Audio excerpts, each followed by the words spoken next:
Myself, Jvn Dr Surendra Kumar from the Department of Science under the Faculty of Education and Methodology, Jyoti Vidyapeeth Women's University, Jaipur.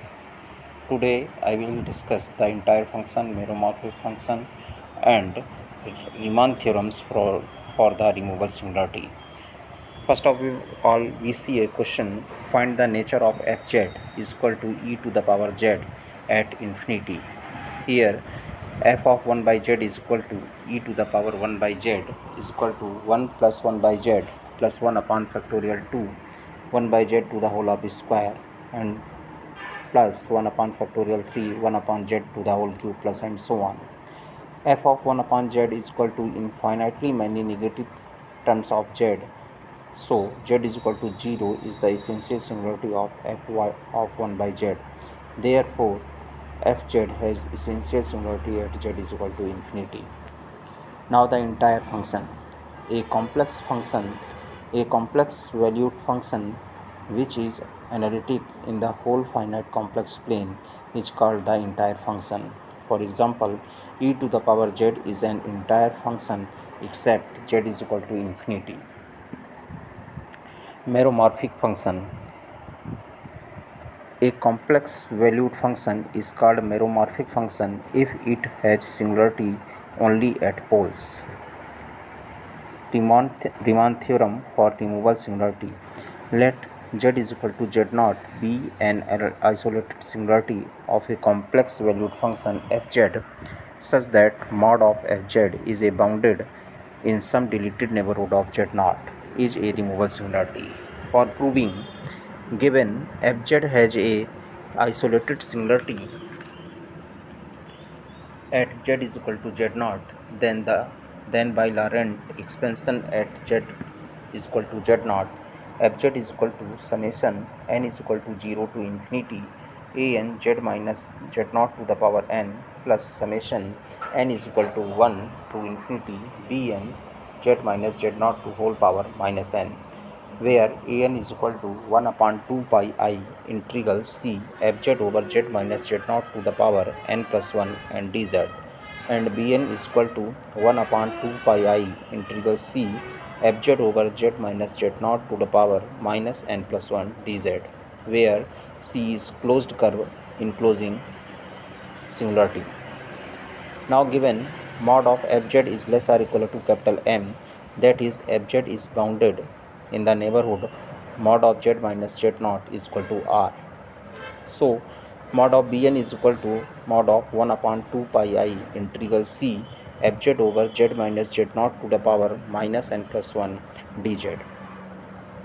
Mod of bn is less or equal to 1 upon 2 pi integral c mod of fz upon mod of z minus z0 power minus n plus 1 mod of dz, less or equal to 1 upon 2 pi capital M upon r to the power minus n plus 1 2 pi r is less or equal to 1 upon 2 pi capital M r to the power n into 2 pi.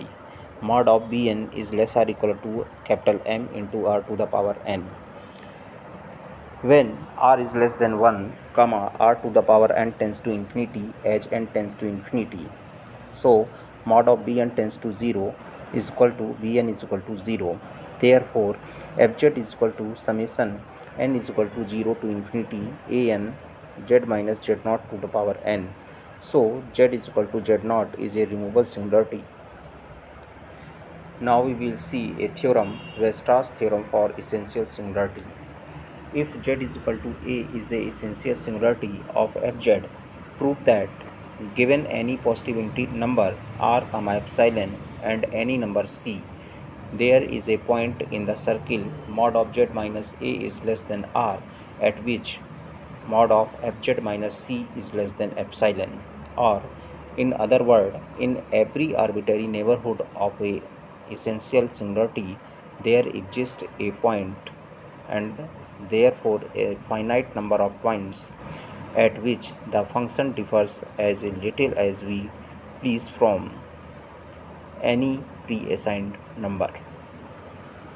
For proving, let the Weierstrass statement is not true, that is mod of fz minus c is greater than 0, since phi of z is equal to 1 upon fz minus c is analytic at z is equal to z naught, then by Taylor theorem phi z is equal to summation n is equal to 0 to infinity a n in bracket z minus z naught to the power n. Phi z is equal to a naught plus a1 z minus z naught plus a2 z minus z naught to the whole of square plus and so on. Now case first, when a naught is not equal to 0, so phi of z naught is equal to a naught 1 upon f of z naught minus c is equal to a naught 1 upon a naught is equal to f of z naught minus c 1 upon a naught plus c is equal to f of z naught is equal to, this is finite number is greater or equal to fz naught. That implies z naught is not the essential singularity of fz, so our assumption is wrong. Hence mod of fz minus c is less than epsilon. Now for the case second, a naught is equal to 0, a1 is equal to 0, am minus 1 is equal to 0, but am is not equal to 0 and an minus 1 is not equal to 0. Phi of z is equal to 0 plus 0 plus 0 plus and so on plus am z minus a to the power m plus am plus 1 z minus z naught to the power m plus 1 plus am plus 2 z minus z naught to the power m plus 2 plus and so on. 1 upon fz minus c is equal to z minus z naught to the power m is common, then am plus 1 z minus z naught plus am plus 2 z minus z naught to the whole of square plus and so on. This is fz minus c is equal to 1 upon z minus z naught to the power m phi z, where psi of z is equal to 1 upon am plus 1 z minus z naught plus am plus 2 z minus z naught to the whole of square plus and so on. Hence z is equal to z naught has a pole of fz minus c, that is z is equal to z naught has a pole of fz. It is contradictory of the essential singularity. That is, our assumption is wrong. So mod of fz minus c is less than epsilon, hence proved. Now the next theorem, a complex valued function fz has no singularity at z is equal to z naught, but poles at z is equal to z naught, but poles at z is equal to infinity if and only if fz is the polynomial function. Let fz is equal to a naught plus a1z plus a2z square plus and so on anz to the power n be a polynomial function valued of fz is finite.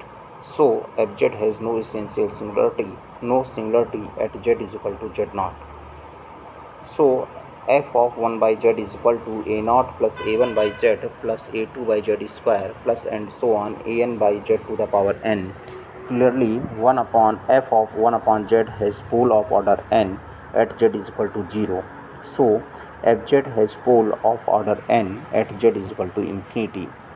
Now converse, let a function fz has no singularity in finite complex plane but pole of order n at z is equal to infinity. We have to show fz is a polynomial function, that is, the function fz has no singularity at z is equal to z naught.